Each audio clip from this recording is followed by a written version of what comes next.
তো আজকে রাতে তো আমি কি রাঁধি আপনাগুলোকে তাই শেয়ার করি। তো দেখেন এই জায়গায় আমি নিয়ে নিলাম চিকেন। তো এখন চিকেনটা আরও ম্যারিনেট করে রাখে দিমু। তো আসসালামু আলাইকুম গাইজ, সবাইকে আমার চ্যানেলত ওয়েলকাম জানাই। আর আমার ভিডিওগুলো যদি আপনাদের ভালো লাগে তো প্লিজ আমার চ্যানেলটা ফলো করে দিয়েন।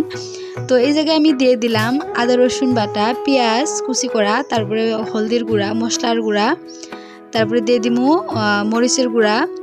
তো এই সব মশলাগুলো দিয়ে এটা ভালো করে মাখাইয়ে রেখে দিমু। তো এই জায়গায় দিয়ে দিব লাগছি লবণ, তারপরে লবণের উপরে এই জায়গায় আমি দিয়ে দিব তেল অল্প করে দিয়ে এটা ভালো করে হাত দিয়ে মাখাইয়ে ঢাইকে রেখে দিমু 10-15 মিনিটের জন্য।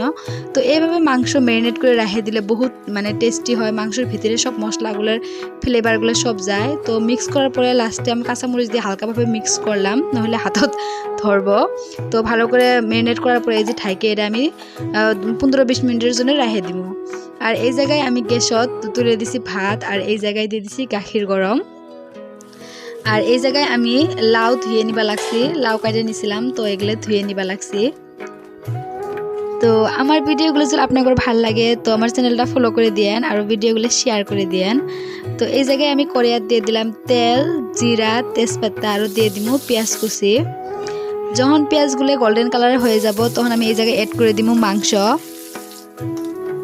তো এইভাবে মাংস ম্যারিনেট করে মাখাইয়ে রাখলে টেস্ট বহুত বেশি হয়, নিশ্চয় ট্রাই করবেন। আর আগের মানুষ বেশিরভাগ এইভাবেই রান্না করতো, মাংস মাখাইয়ে তারপরে রান্ধিত।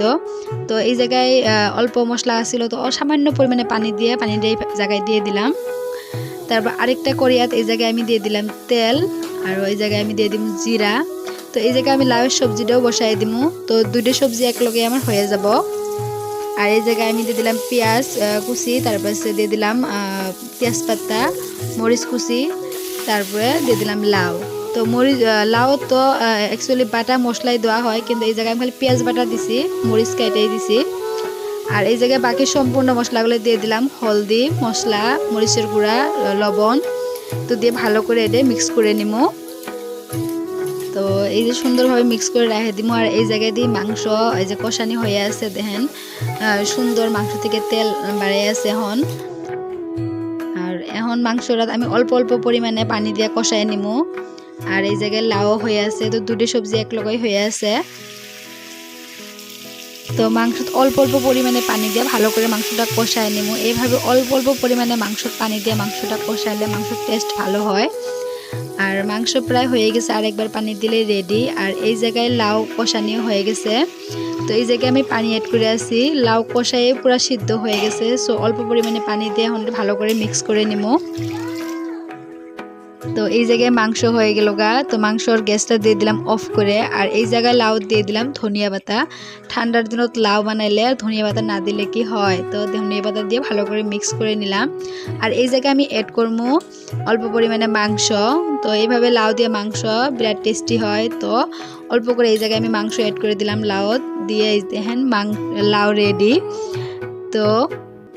তো লাউটা পুরা সিদ্ধ হয়েছে সুন্দরভাবে, গলে গেছে। এইভাবে এই ধরনের লাউগুলো বহুত টেস্টি হয়, দেখেন।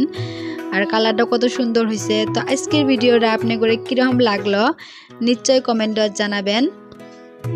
তো দেখা করতেছি নেক্সট ভিডিও। বাই বাই, আল্লাহ হাফিজ। সবাই ভালো থাকেন আর আঙ্গর জন্য দোয়া করিয়েন।